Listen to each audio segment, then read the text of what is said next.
What's up everyone? I apologize for not being here in the afternoon where I had personal matters to do, and also next week I'm not going to be alerting because I do have I am volunteering my church in Philadelphia.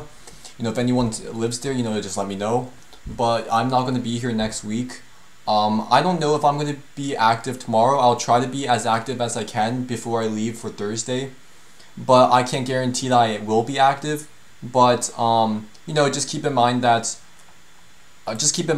I'll try my best to be active, and if I can't, well, I'll do as many live streams as I can.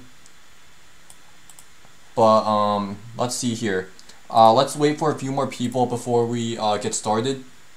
As always, guys, make sure to like the stream so the YouTube algorithm can boost the stream. More people can see it. More people can ask questions. We'll get everyone's gonna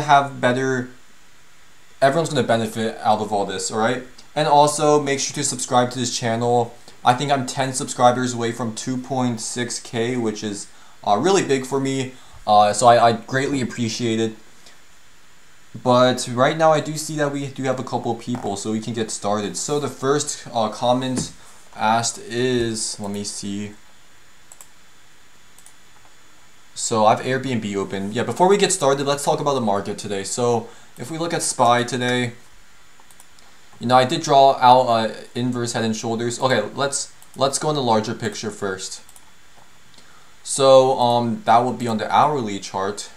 The reason why we searched that high for SPY was because we did break resistance over here, which is good news, right? We had this descending broadening wedge, which was a bullish pattern, as I said, and it looks like it did play out.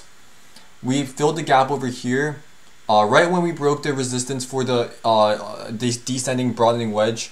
We immediately surged. We formed some kind of bull flag over here. Around 2 p.m. Powell started speaking. I didn't really see what he was talking about because I wasn't actually online. I didn't even look at my portfolio for the whole day, so I had no idea what happened in the market. But apparently we did have a really green day. I think QQQ reached new all-time highs. But as I kept saying before even during when we were at 414 on SPY, I kept saying that descending broadening channel is going to bring us to new all-time highs. I said that because back over here where there's a descending broadening channel, I did keep saying that,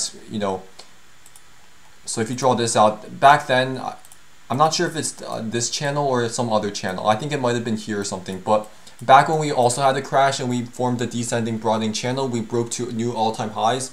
That's what I'm expecting for SPY over here, though I am kind of expecting a pullback tomorrow. The reason why I'm expecting a pullback is, number one, flow looks super bearish.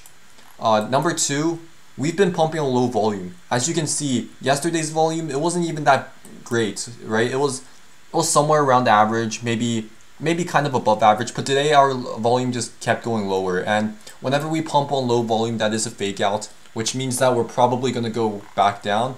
Also in the larger picture, you can see this kind of looks like a bear flag.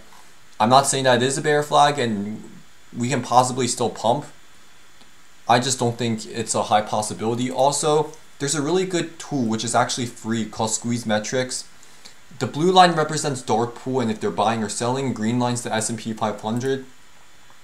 Another reason why I thought that we were going to go up when we were down was because right when we were at the bottom at the S&P 500, dark pool was actually at the highest point of buying, right?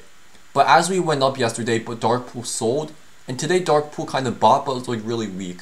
So since we did keep pumping after this giant sell, I am expecting to have a pullback sometime soon. If not tomorrow, maybe Thursday or Friday. So that's what I'm expecting for the market. But looking at SPY right now, if I go in a lower time frame, I was expecting let's see here. I was expecting a rising wedge breakout. Turns out we didn't really break out, which is totally okay. Technical analysis isn't always 100% right?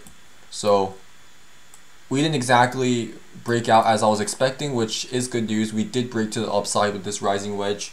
So whoever held calls, great. Whoever held puts, maybe you could have held it because tomorrow might be a questionable day in my opinion. So okay, now that we got the market out of the way, let's take a look at the comments.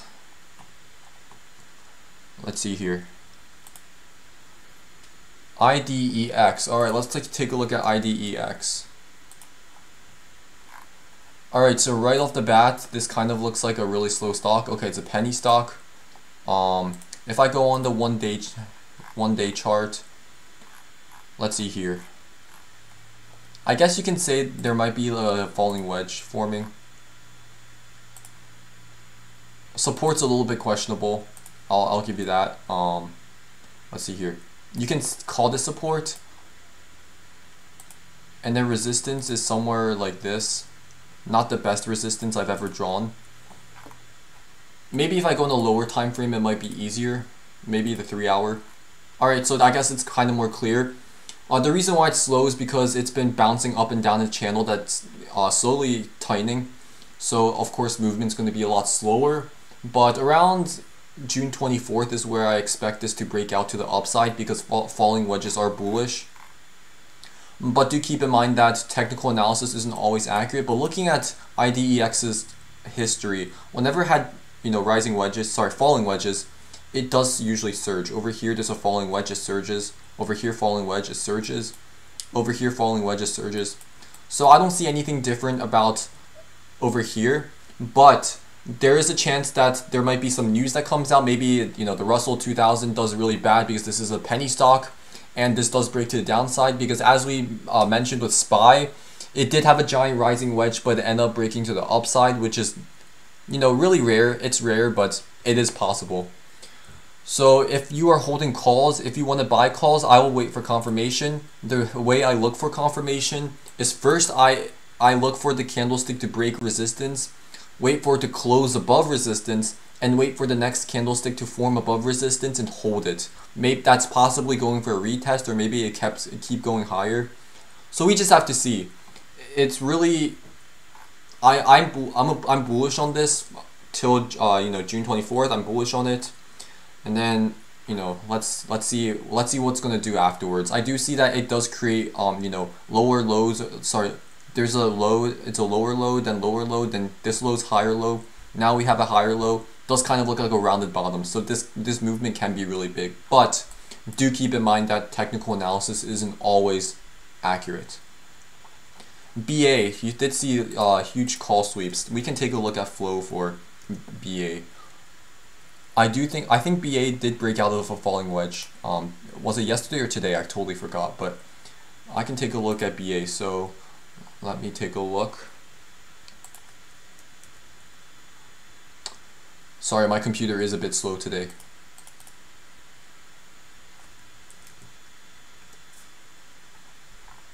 Alright, so for BA, let me see here. Wow, there are a lot of calls. Wow.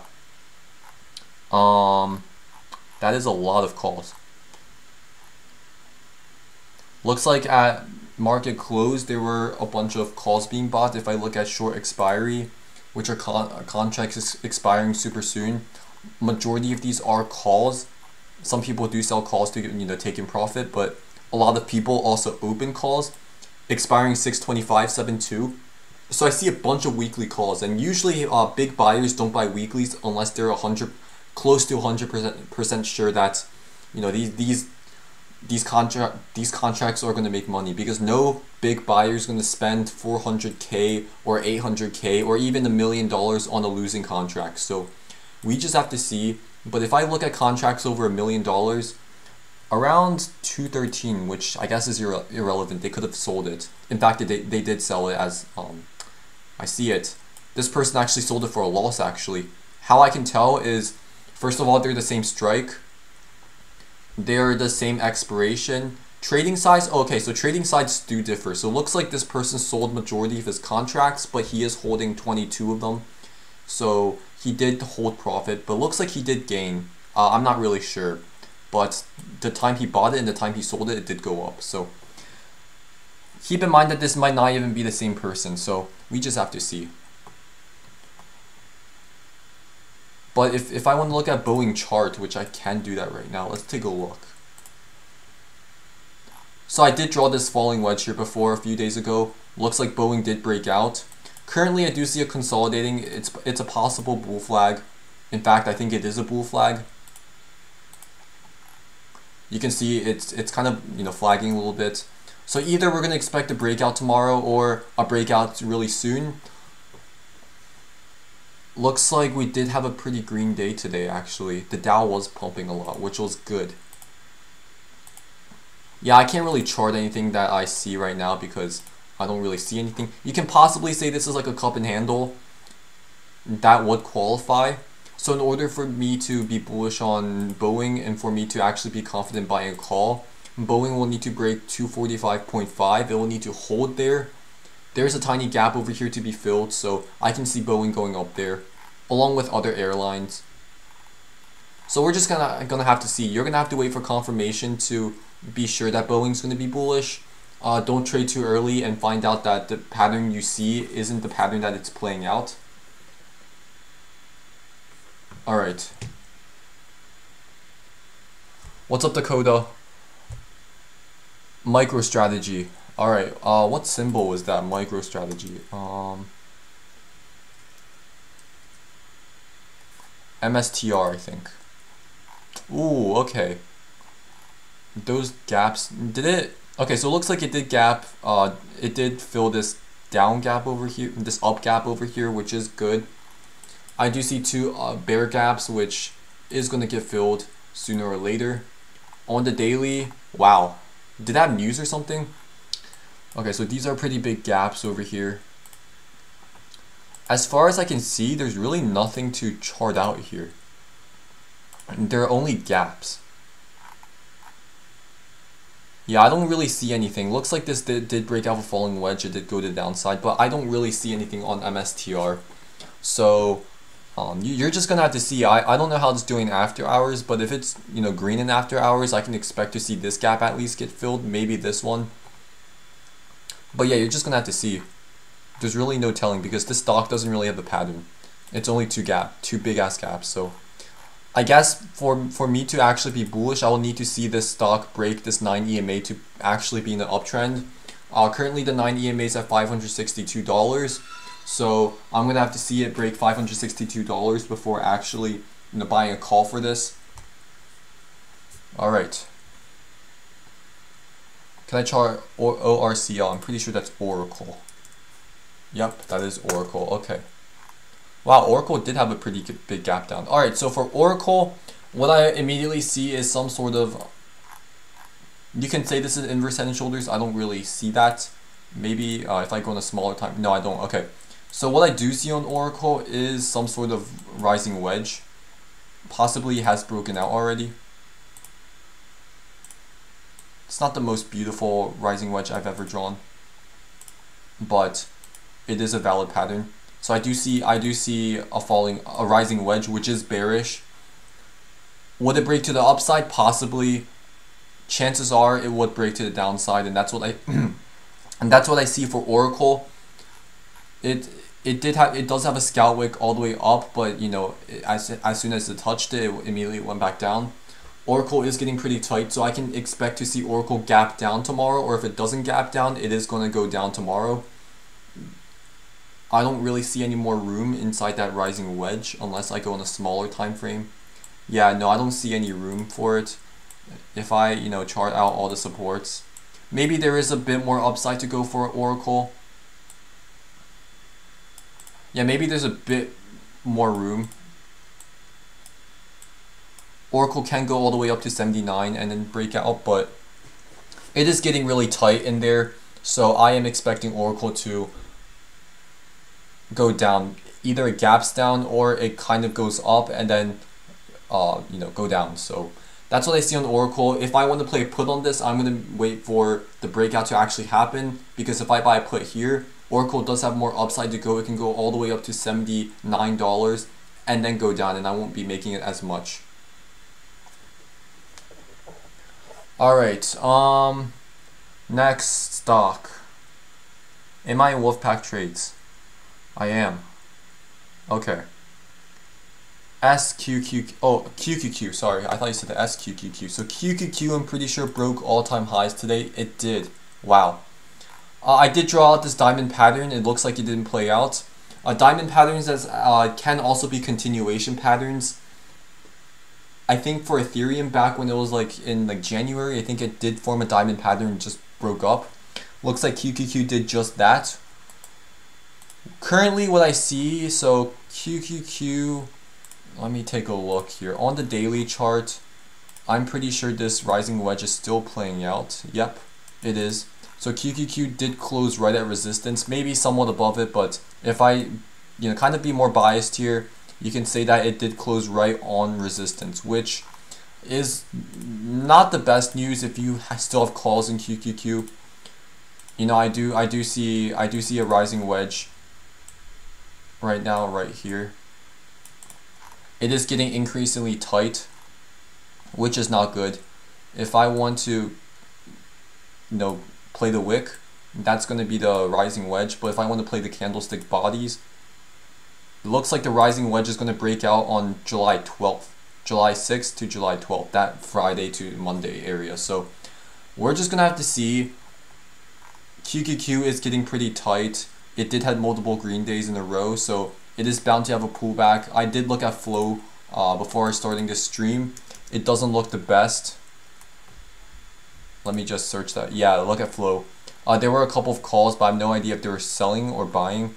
I'm assuming they're going to be selling because this one's selling, and these premiums, premiums are similar. I did see puts being bought, $2.87 million put, 1.18 million, 1.18 million, 1.11 million puts all being bought. It looks like they're expiring August 20th, which means that these are all swings into next week or maybe even this week. There's a call that was sold for $1 million. There were a couple of calls being bought. Well, okay, so this was at 10:32. What?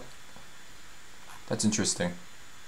I guess there just wasn't there's just not a lot of QQQ flow today. So I guess right at market close, there were 3 calls being sold. So QQQ is going to have a choppy day tomorrow, in my opinion. So that's how I think QQQ. I think it's going to go down along with SPY.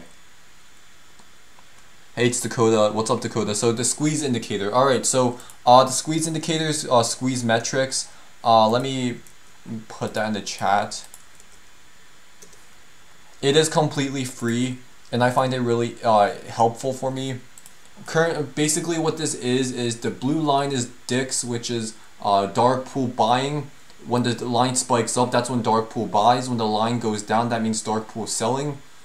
If there is a divergence, then usually S&P is kind of lagged. So currently, so how I read this is if I see a divergence, for example, over here, 2 days ago when SPY was at 414, somewhere around that price, DIX, which is a dark pool, it has been going up ever since that. So ever since the start of the crash till the bottom, dark pool has been buying, while S&P has been going down, which is a divergence. So I was pretty confident that our market's going to bounce back, and surely enough, it did bounce back. In fact, we had 2 really big green days, which is a lot. But the problem was the green day yesterday, dark pool did sell a lot. It went from all the way up here to all the way down here, which is not good. Also if you today dark pool did kind of go up, but it didn't really go up compared to how it went up 2 days ago. So I am expecting a choppy market. And you're saying, okay, oh, you're talking about this TTM squeeze. All right, no problem. So TTM squeeze, if I go on the daily chart, because there's going to be more red. Okay, TTM squeeze basically shows you which direction a stock is going to break out from and the momentum of it. It's similar to MACD, but it's just a lot cleaner in my opinion. Basically, whenever the circles are green, that means there's volatility. Whenever it's red, that means that's trading sideways. I can't really find a red circle right now. Let me see here. Alright, so over here, there were a couple of red circles over here, and you can see that QQQ was trading pretty slowly. Usually the rule is after a couple of red circles, the next bar that breaks out, that pops out of the circles, is the direction you want to play. So for this over here, we had like around like 5 to 6 red candlesticks consecutively. The next green circle, we wait maybe for a few green circles. They're all purple, which means that's bearish, which means that QQQ is going to go down, and sure enough, QQQ did go down. Basically, the lighter the color, the stronger the momentum is towards that direction. As the bars start flattening out, that shows you that the top is near, and once you start going down, that indicates that the trend is going to change, and you're probably going to go into a different trend to the opposite direction. So that is basically the TTM squeeze indicator. I really like it because it really gives me like a visual of, you know, how strong a stock actually is, and if it's near the top. Currently for QQQ, looks like the bars are starting to flat out. Keep in mind that even if we have a red day, the bar can still be bright green, and the reason is that it can treat it as a consolidation point. But once we have a very violent red day, that's when the bar starts shrinking. So if I go on the daily, it does look like QQQ is pumping with lowering momentum, which is a divergence, which does tell me that we are going to probably see some pullback soon. Alright, does that make sense? Alright, I see a lot of new people coming in. What's up, guys? So I am currently just explaining the stocks you guys request, so feel free to ask questions. Feel free to put in tickers that you want me to chart. While I do that, we can also take a look at Bitcoin. Oh, that's the wrong tab. Bitcoin over here. Basically what happened in Bitcoin was we did play this descending broadening wedge really nicely. As you can see, I've been mentioning the broadening wedge a lot lately, and the reason I am mentioning a lot is because it is actually playing out. We did have a violent drop all the way down to 28K this morning. That's when I started telling everyone, you know, to buy the dip. You know, crypto does not have an expiration date. If you believe in its fundamentals, which Bitcoin I'm a little bit skeptical of, because you know, it doesn't really have that much of a fundamental base where I like it, but Ethereum is a different story. I really like Ethereum. Ethereum was playing with this along with Bitcoin today.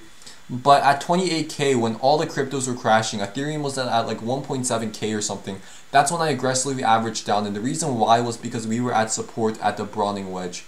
We did kind of break through, which I got kind of concerned, but we immediately reclaimed the channel, and we ended up ending that 4-hour candlestick green, which is really good. It's a really good sign, because if a candlestick does have a really giant wick down but it closes near the open, that shows you that this candlestick has a really it's really strong.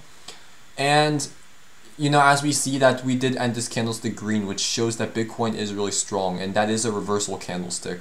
And sure enough, the next 4 hours we had green candlesticks, which is really nice. So Bitcoin basically made a move from 28K all the way up to 33K. So that Bitcoin made like a 5K move today, which was crazy. What I see about Bitcoin is this can possibly be a bear flag, and we can probably see the same prices again. But in order for Bitcoin to break resistance, we're going to need it to see it break 33.8K, maybe 34K to be safe. Similarly to SPY, let me just roughly draw out the wedge I saw. It was kind of like this. Maybe if I adjust a little bit, support's kind of messier. It always happens, but resistance, not so much. So basically what I saw, if Bitcoin, so Bitcoin currently is at this phase right now where it's like halfway recovering. If it decides to kind of eke out a breakout over here, it's going to be having pretty big green candlesticks as we break out. Sorry, wrong tab. Currently, Bitcoin is holding this candlestick pretty nicely. It did kind of dip all the way down to 31K, but looks like it's holding. If we eke out a breakout over here, I can see Bitcoin running and possibly running all the way up to around 40K again, which is going to be good news. Maybe we might run all the way up to 36K, consolidate a little bit, maybe form like an inverse head and shoulders and then go up. But ultimately, I do see a reversal for Bitcoin coming soon. And keep in mind that if Bitcoin does drop all the way down to 28K, that's just, that's Bitcoin giving you a second chance to buy the dip. If you don't take advantage of that, well, that's your problem. If you would buy Bitcoin at 63K, you definitely buy at 28K. So remember, there's no expiration date for crypto. Crypto is not options, right? If it goes down, it can always go back up. Unlike for options, if it goes down and it's a weekly, then you're just basically done. All right, I do see new comments coming in. I have a question. How do you know if a stock will break support or resistance? Good question. So how I usually look for confirmation, that's basically what I call it, is when the candlestick closes below resistance or support, and then a new candlestick forms below or above support or resistance, and it doesn't hold. What I mean by that, let's say Bitcoin kind of just like, bounces around and then suddenly breaks, right? In order for me to actually be confident that Bitcoin's breaking resistance, is number one, Bitcoin closes above the resistance. So Bitcoin closes anywhere above resistance up here. And number two, a new candlestick forms above resistance. Maybe you can retest it, but then it just goes up. That's basically what I look for in confirmation. It's the safest way to trade because you're not guessing if something's going to break out. You're actually waiting for it to already break out and playing along with it. Even though you might make a little less money, but you're actually going to be guaranteed to make money because confirmation is always going to lead you in the right direction. And that's basically how I play out support and resistances. NIO. Alright, NIO did have a pretty red day today, I think. I'm not sure if it was news, but it did. Alright, so first thing I see on NIO is an ascending broadening channel, which is bearish. In fact, it actually broke out of it. So I am a bear on NIO right now. See, so basically how NIO broke support was, number one, it closes up below the resistance line. Number two, the next candlestick also opens below resistance and doesn't hold. It closes below resistance. That shows you that this is a bearish, there is bearish confirmation. And basically playing puts for NIO is really not a bad idea. But we are on a larger time frame, and NIO can also go back for a retest before going down. So I'll wait for the next candlestick to form. If I see that it's a green candlestick and breaks into support again to reclaim it, I will wait for NIO. But after breaking out a bearish pattern, NIO does have a gap around $38 to $40. I do expect this gap to get filled. Hopefully it doesn't bring along Tesla with it, but I do see bearish patterns on Tesla, so EV might have some kind of pullback really soon. Nike. Ooh, okay. So Nike, looks like Nike has been consolidating for some time. I don't really see anything on the larger time frame. On a smaller time frame, I do see some kind of rising wedge. You can see this is roughly resistance. Support's over here.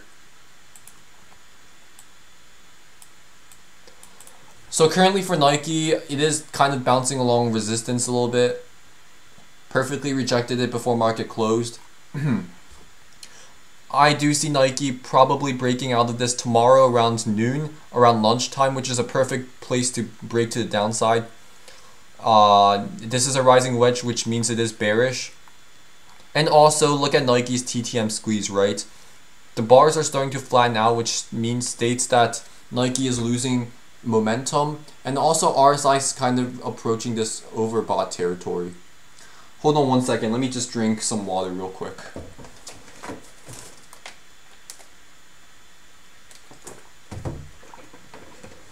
So yeah, that's basically what I see on Nike. Blackberry. Alright, so a meme stock. Let's take a look. Ooh, okay, so Blackberry has been consolidating for the past few days, maybe weeks. It looks like Blackberry keeps bouncing off of this gap over here, which kind of reminds me of AMD in a way, because AMD has been bouncing off the same gap for a couple of months. But if I do chart out Blackberry, I do kind of see that. So this is the support. It does have descending resistance.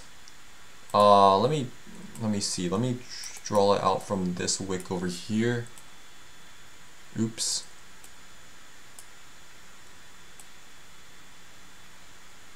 Just roughly resistance over here. You can see that's forming a descending triangle. Usually these are bearish, and for Blackberry to have a gap here and meme stocks to slowly die out, I do see Blackberry reject it going down tomorrow. It might go up tomorrow and possibly form a wick over here, but I do see it going down. It's going to see $12.40 soon. I can I see breakout around June 24th, June 25th, that area. So this week I do see a breakout on Blackberry, either a violent move to the downside to fill this gap at 11, or maybe we go back up. And for meme stocks, it never surprises me that if a bearish pattern can turn bullish. So for Blackberry, expect some movement either to the upside or downside. Please use confirmation. That's going to be really helpful in this case, especially with the meme stock. So that's basically what I'm looking for in Blackberry. Can you go over that SPY trade that you took this morning and why you took it based on flow? I didn't really take. I don't think I took a SPY trade today. I did take Coca-Cola though. So for Coca-Cola, I can talk about that. Yeah, I think another analyst took SPY, but let me take a look at Coca-Cola. Okay, so basically for Coca-Cola, I was on the 15-minute chart. I took Coca-Cola around this area and sold it up here. The reason I took Coca-Cola over here was because number one, it does have this big gap to fill. Number two, I think I took it around here, I think. Somewhere when it's almost started surging. The other reason was because it broke resistance. You can see that this was resistance over here. It broke that, so I kind of bought it over here. And then it decided to surge, and I set my stop loss and everything. It did reject the 200 EMA, which is why I decided to sell it. It didn't fully fill the gap though, so maybe we can see another push up tomorrow, but that's the reason why I took Coca-Cola. Any other questions? Alright, NNDM, let's take a look at that. Ooh, okay. So just looking at let's take a look at the 1-day chart. Okay, so NNDM has been consolidating for a while, and this kind of reminds me of AMD in a way. If you look at AMD,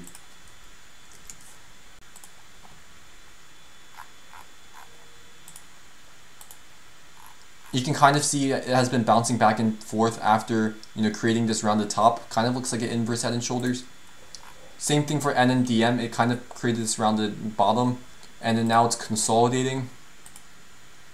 I do see big movement coming out of NNDM soon, possibly even tomorrow, but we will just have to see. Maybe it might gap up and continue to go up. But typically during consolidations, that's when buyer momentum kind of fuels up, and that's when we can see an explosive move upwards or explosive move downwards. So currently for NNDM, this can possibly look like a cup and handle. So this NNDM does have a more upside than downside possibility, but I do see a pretty big explosive move for NNDM very, very soon. Similar to AMD. Look at AMD, it's been consolidating for like a few weeks, and then suddenly has this giant green candlestick that goes up. So I see the same thing for NMDM.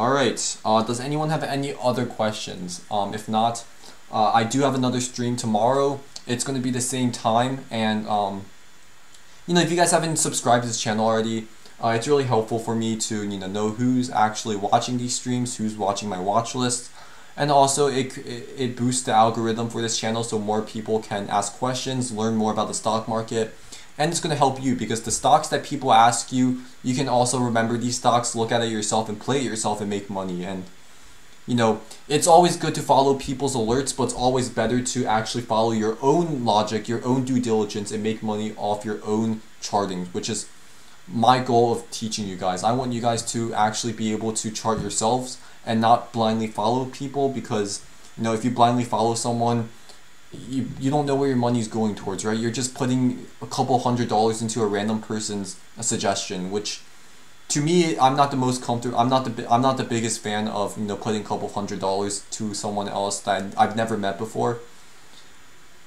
All right, someone's asking me to chart crypto. All right, let's take a look.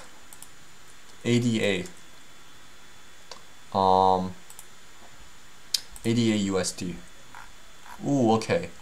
This reminds me of Dogecoin. So yesterday Dogecoin did have a violent move downwards because of this wedge breakout. Looks like ADA did the same exact thing. I'm not a crypto trader, but I do know patterns of crypto and history of crypto. So currently ADA, it dropped from $1.45 all the way down to $1.15, which is a lot. What I do see for ADA is it's probably going to start trading sideways. This drop downwards does remind me a lot about Bitcoin actually. If you look at Bitcoin,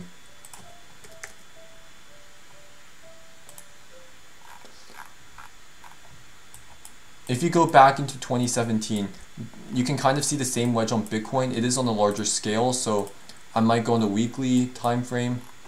Let's take a look. Right, it does have this, you know, wedge over here. Not the most beautiful wedge, kind of like this. You know, it's been consolidating and suddenly drops 50% and stays sideways before actually going back up. Similarly for ADA, it's on a smaller time frame, which means that's going to be a lot quicker. It's forming this giant wedge, suddenly breaks out to the downside, kind of has a violent move downwards. I do see this probably trading sideways for a couple of days before actually going back up or making its next directional move. But as Bitcoin is the biggest cryptocurrency market cap wise, which means that it basically controls the crypto market. So even if different cryptos have different fundamentals than Bitcoin, they end up still following Bitcoin some way or another. Currently for Bitcoin, I do see that there's more upside than downside right now. You know, this weekly candlestick, we're forming a hammer so far, which is good. You know, on the 4-hour chart, wow, Bitcoin went up another $1,000 while we were talking. So I do see a reversal for Bitcoin. This strong 4-hour candlestick basically summarizes what I mean. So while Bitcoin is going up, I do see ADA probably trading sideways a little bit. And once if Bitcoin, I guess, breaks 41K, this resistance over here, that's when I expect ADA to also follow it and go up. If you want me to look at the 1-hour chart, which is why you asked. Oh wow, okay, so on the 1-hour chart, I do see an inverse head and shoulders. Depending on how it breaks out, that's going to be a different story. I've seen a lot of inverse head and shoulders on crypto that, you know, ends up forming a double bottom or, you know, just completely fails. But currently I do see an inverse head and shoulders. It's possibly going to retest that resistance at 1.29, or it might go to the neckline and just completely fail. So you're going to have to wait for confirmation if you want to, you know, play some kind of crypto trade, maybe, you know, buy like a leveraged position of this. I don't really know, but that's basically what I see for ADA USD. All right. So I don't currently see any other chats. Do keep in mind that I'm holding another live stream tomorrow at the same time. So this one is going to be a bit shorter. There is a little less people on here. So if you did enjoy this, make sure to subscribe. Make sure to like the stream so more people can see it. I am going to have another stream at 8:10 p.m. Eastern time. So make sure to join me there. If you ever have any other questions, you can always DM me on my Discord and schedule one-on-one session. I do teach one-on-one sessions with you. You can talk about anything and I can teach you anything. It's basically personalized, catered towards you. So that is it for today's stream. If you have any other questions, you can always DM me. But hopefully I see you in this next stream tomorrow. And until then, I'll see you guys. So see you guys.